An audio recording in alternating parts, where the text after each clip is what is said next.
Alright guys, check this out. So I was at Costco and they had this big bag of chips here. Let me move this out of the way. So see, it's a big bag of chips, Kirkland brand. Look at the size. There's my hand right there. It's huge bags, 907 grams. Gluten-free, but the Himalayan salt Krinkle cut Kettle brand.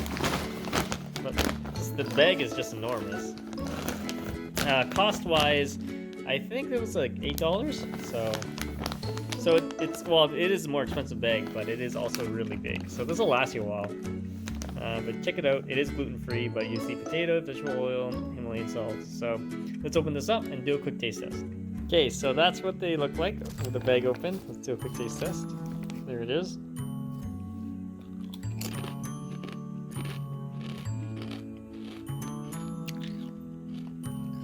They're actually pretty good. They're just like any other Kettle chips with no big flavoring except salt. So if you haven't checked it out, it's probably a better deal though too. If you have any questions, comments, please subscribe to the channel.